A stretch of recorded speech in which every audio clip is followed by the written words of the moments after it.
The flour was a fine white cloud settling over my kitchen, a familiar dust that felt more like home than anything else. I measured it with the precision of a chemist, the way my own mother had taught me, her ghost a comfortable presence in the warm, cinnamon-scented air. Today was not a day for shortcuts. Today demanded the old ways, the slow ways, the ways that baked love right into the crust. 2 perfect sweet potato pies, their filling a deep, burnished orange flecked with nutmeg and a secret whisper of cardamom, sat cooling on the wire rack. They were Marcus's favorite. He would always hover by the oven as a boy, his small face alight with a hunger that was about more than just dessert. I wrapped them carefully in festive red cloth, tying the corners with a green ribbon, and placed them gently into a sturdy basket. Next to them went the gifts, each one chosen with a painstaking care that had taken me the better part of a month. For Marcus, a cashmere scarf the color of charcoal, because I remembered how the cold used to bite his neck on the walk to school. For Chloe, a delicate silver locket, an offering of peace, or perhaps a bridge across the quiet distance that had grown between us. For my grandson, Liam, a beautifully illustrated book of fairy tales, the same kind I used to read to Marcus, his small body tucked warm against mine. As I worked, my mind drifted back through the years, to a time when the only glitter in our lives came from the dime store tinsel we draped over a small, lopsided tree. I remembered the weight of 2, sometimes 3 jobs, the ache in my bones that was a constant companion. I remembered counting every penny, stretching a single chicken into 3 meals, and the fierce, burning pride I felt when Marcus brought home a perfect report card. Every sacrifice, every sleepless night was for this. For him to have a life so grand, so secure, that the struggles of my past would be nothing more than a story he could tell his own son. This Christmas dinner, in his magnificent new home, felt like the culmination of it all. It was the finish line I had been running toward for 30 years. The drive to his neighborhood was a journey into another world. The houses grew larger, set farther apart on manicured lawns that even in winter looked impeccably green. Marcus's house was the grandest on the cul-de-sac, a modern structure of glass and pale stone that seemed to gleam even under the gray December sky. My old sedan felt out of place among the sleek, silent cars in the driveway. I smoothed down the front of my best dress, took a deep breath that did little to calm the happy flutter in my chest, and gathered my basket and gifts. The door was opened not by Marcus, but by a woman I did not recognize, who ushered me into a foyer that was larger than my entire living room. The air was cool and smelled of lemons and fresh flowers. The perfection of it was almost startling. Not a single ornament on the towering, minimalist tree was out of place. The guests, dressed in elegant, muted tones, spoke in low, polite murmurs. It was beautiful, yes, but it lacked the warm, joyful chaos of the Christmases I knew. And then I saw him. Marcus stood by the fireplace, looking more like the man in the glossy magazines on Chloe's coffee table than my little boy. He wore a tailored sweater and an expression I could not quite read. When his eyes met mine, a genuine smile broke through, and he started toward me. My heart swelled. "Mother, you are here," he said, leaning down to give me a brief, somewhat stiff hug. "Let me take those for you." He reached for the basket and the gifts, but before his hands could touch them, a voice, sharp and sweet as a shard of candy glass, cut through the murmur of the party. "Marcus, darling." Chloe seemed to materialize from the shadows of the hallway. She was a vision in a cream-colored sheath dress, her blonde hair a perfect, smooth sheet. Her smile was a brilliant, practiced curve, but it did not reach her eyes. She glided over to us, placing a possessive hand on Marcus's arm. "I hope you did not go to any trouble, Alina," she said, her gaze dropping to the basket in my hands and the brightly wrapped packages. Her smile tightened almost imperceptibly. "It was no trouble at all," I said, my own voice sounding too loud, too folksy in this quiet space. "I just brought a little something. The pies are Marcus's favorite." Chloe's laugh was a light, tinkling sound that felt deliberately out of place.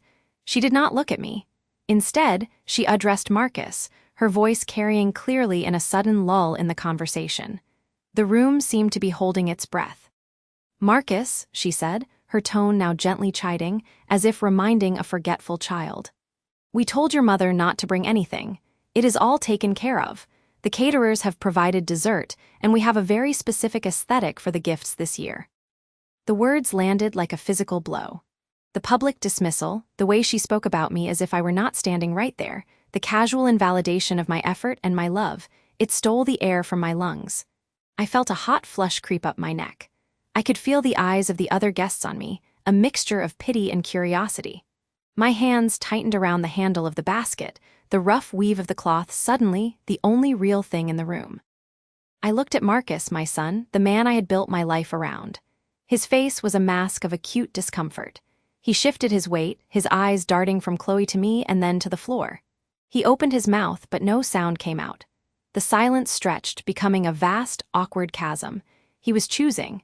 In that moment of profound silence, as his wife's words hung in the air between us, he was making a choice. Chloe reached out and plucked the basket from my numb fingers, her touch cool and final. "I will just put this in the kitchen," she said, her smile never wavering. "No one will mind, I am sure." She turned and walked away, taking my pies, my offerings, with her. Marcus still had not spoken. He would not meet my eyes. The guests slowly resumed their conversations, the volume a little too high, a forced normalcy that was more painful than the silence. I stood there, stranded in the middle of the perfect room, the carefully wrapped gifts for my grandson feeling like lead weights in my arms. The foundation of my joy, the pride of my sacrifice, cracked open, and I felt a cold dread begin to pool in its place. This was not the culmination I had dreamed of. This was something else entirely, and I had a terrible feeling it was only the beginning.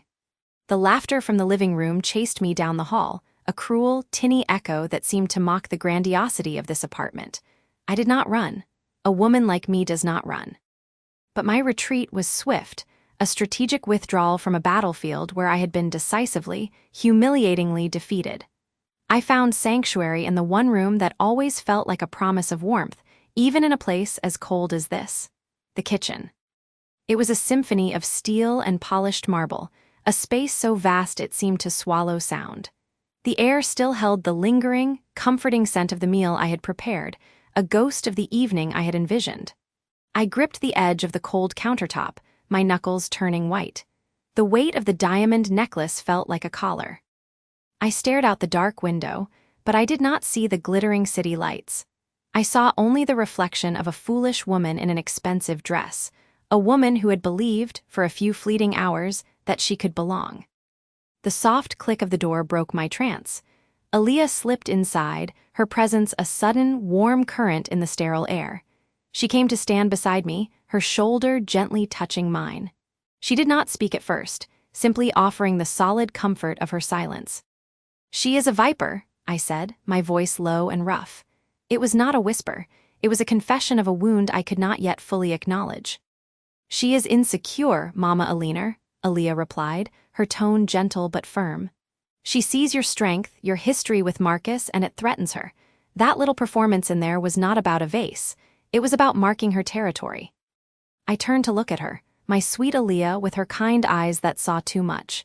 "It was about marking me," I corrected her. She wanted to show everyone, especially Marcus, where I truly stand, and he just stood there. The memory was a fresh bruise, tender and aching. He watched her dismantle me, piece by piece, and he said nothing.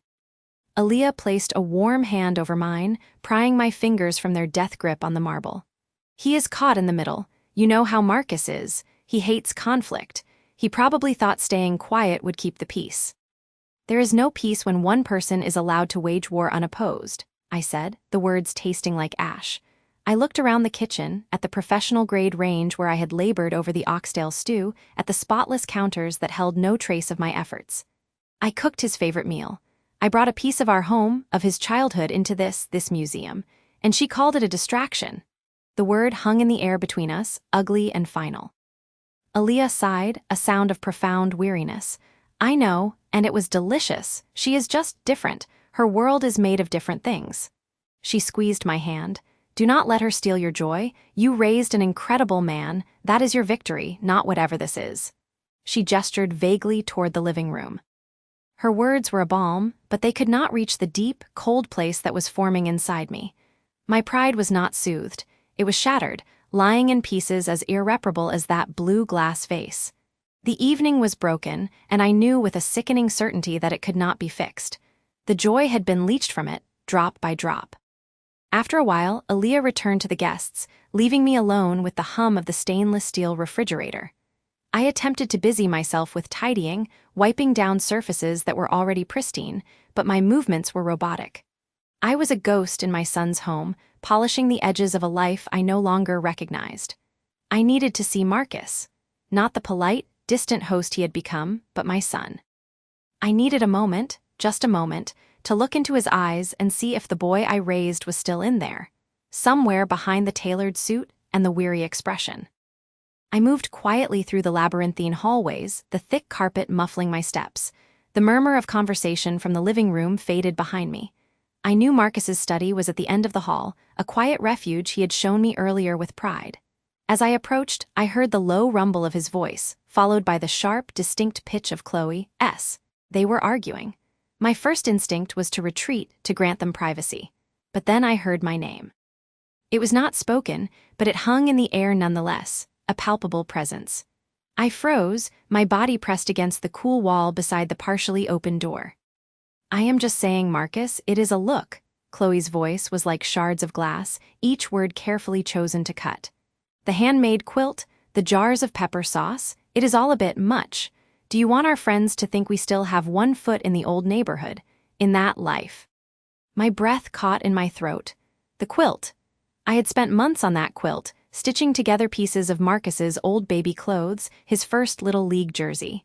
It was a history, a narrative of love sewn into every square, and my pepper sauce was a recipe passed down from my own mother, a taste of home. Marcus's voice was a strained whisper, a desperate attempt to placate. Chloe, it is one night. She was excited. She wanted to contribute. Contribute what? A reminder of everything we have worked to move past. The venom in her tone was unmistakable. It feels ghetto, Marcus. There, I said it. It feels cheap and sentimental, and it projects an image I do not want for us, for our future. We are not those people anymore. The word landed like a physical blow. Ghetto. It was not just an insult, it was an erasure. It dismissed every struggle, every sacrifice, every moment of joy we had ever known in that small house that echoed with love, not the hollow silence of this apartment. It reduced my life's work, the very essence of who I was, to a stereotype she found distasteful. I waited for Marcus to defend me. I waited for the anger, for the firm, unwavering support of a son for his mother. I braced myself for the sound of his voice rising in my defense, telling his wife that she had crossed a line that could never be uncrossed. But it did not come. Instead, his voice grew softer, more pleading. I know, Chloe, I know, but just let her have this one night, please. After everything she gave up for me, just this one night. The world tilted. The floor beneath my feet, the solid foundation of my entire existence, cracked open. It was not a shout that broke me, but that whisper, that terrible, resigned confession. He was not asking Chloe to understand, he was asking her to tolerate me. He was not proud of the strength it took to raise him alone, of the culture and the love I had infused into his childhood. He was ashamed of it. He saw it as a burden, as something he had escaped, something she was helping him leave behind. My sacrifices, the long shifts, the missed meals, the constant worry, they were not the building blocks of his success in his eyes.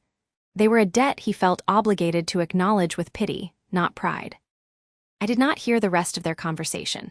A roaring filled my ears, drowning out their voices.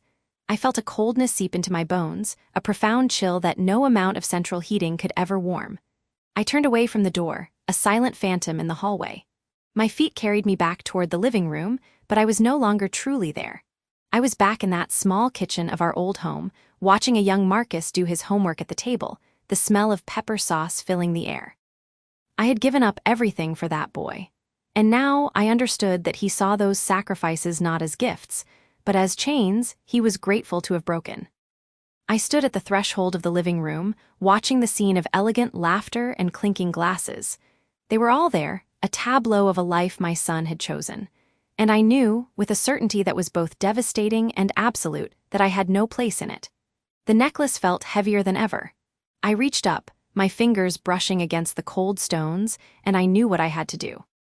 The decision settled over me, quiet and final, as I prepared to the final car door thudded shut in the distance, a sound that seemed to suck all the noise from the world. The grand house, so recently buzzing with the hollow laughter of strangers, was now a tomb of silence. I stood by the sink, my hands submerged in water that had long gone cold, staring at the bubbles as they popped one by one, each tiny collapse echoing the feeling in my chest. I could hear Marcus moving in the living room, the soft clink of a crystal decanter against a glass. He was celebrating. He thought it was over. I pulled my hands from the water, drying them slowly on a linen towel that felt too fine, too impersonal. My suitcase was already by the door, a small, sad-looking thing next to the towering opulence of the foyer. But there was one more thing I had to do, one more thing I had to say. I walked into the living room. He was standing by the floor-to-ceiling window, his back to me, looking out at the manicured garden, a glass of amber liquid in his hand. The room was a masterpiece of cold elegance, all sharp angles and muted colors, a stage set for a life that felt like a performance. "Marcus." He turned, and a flicker of surprise crossed his face, quickly smoothed into that practiced, polite mask. He had expected me to slip away quietly, I think, to be the ghost I had become in his life. "Mother, I thought you had retired. It has been a long evening." He took a sip of his drink. "A success, do you not think?" Jonathan from the board was particularly impressed. I did not answer his question. Instead, I walked toward him, my footsteps silent on the thick rug. I held the package in my hands, the one I had carried with me all the way from my small, cluttered home. It was still wrapped in the simple blue paper I had chosen, the ribbon I had tied myself still perfectly knotted. It had never been opened. "You forgot this," I said, my voice quiet but clear in the vast room. I held it out to him. He looked at it as if it were a foreign object, something that did not belong in his pristine world. A slight, condescending smile touched his lips. "Ah, yes, the gift. There is no need for that, Mother. You should have saved your money. I have everything I require." "I know you do," I said, my hand still extended. "But this is not something you can buy. It is not something you can acquire. Open it." He sighed, a sound of profound weariness, as if I were a child asking for the impossible. He set his glass down on a chrome glass table and took the package. For a moment, I held my breath, a foolish, hopeful part of me thinking that maybe, just maybe, seeing it would awaken something in him. He pulled the ribbon, it fell away. He tore the paper, not savagely, but with a kind of detached efficiency. He opened the cardboard box beneath. And there it was, a simple, leather-bound photo album. The leather was worn soft in places from all the times I had held it. He stared at it, his expression unreadable. Then he opened the cover. The first photograph was of him, no more than 3 years old, sitting on the steps of our old apartment building. He was covered in mud, holding a squashed dandelion out to the camera, a gap-toothed grin splitting his face. His overalls were patched at the knee. I remembered that day. He had fallen chasing a butterfly, and he had cried not from the pain, but because he had lost sight of it. Marcus did not say anything. He turned the page. There he was at 7, proudly holding up a spelling bee certificate. I was standing behind him, my hands on his shoulders, my face beaming with a pride so fierce it could have powered the sun. The linoleum floor of our kitchen was visible in the background, the clock on the wall showing it was well past midnight. We had practiced those words for hours. Page after page, he turned. His first bicycle, a second-hand thing we had painted bright red together. His high school graduation, my arm linked through his, my eyes shining with tears. Every photograph was a testament. A testament to a struggle he seemed to have forgotten.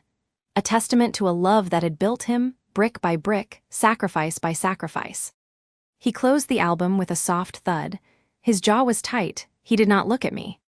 "This is what you brought?" he asked, his voice low and cold. "A collection of memories." "It is not a collection, Marcus," I said, and my voice trembled now, not with anger, but with a sorrow so deep it felt like a physical ache. "It is a record. It is where you came from. That is the gift I brought. I brought you the memory of the boy who laughed in the mud, the boy who knew the value of a patched knee, the boy who understood that love is not measured in square footage or the price of a whiskey glass." I took a step closer to him. He would not meet my gaze. "I thought you might have lost him," I whispered. "I thought he might be buried somewhere under all this perfection. I thought I could remind you of him." I reached out and took the album from his hands. He did not resist. It felt heavy, full of the weight of 1,000 forgotten days. But I see now that he is not lost, he is unwanted. The words were the most painful I had ever spoken, and since the gift is unwanted, I will take it back. I held the album to my chest, a shield against the crushing emptiness of the room. I looked at my son, at the successful, powerful man he had become, and I felt nothing but a devastating loss. I love you, Marcus. I have always loved you, but I can no longer watch you be ashamed of the love that made you. I turned and walked toward the foyer. There was no dramatic fury in my steps, no slamming of doors. There was only a quiet, terrible finality.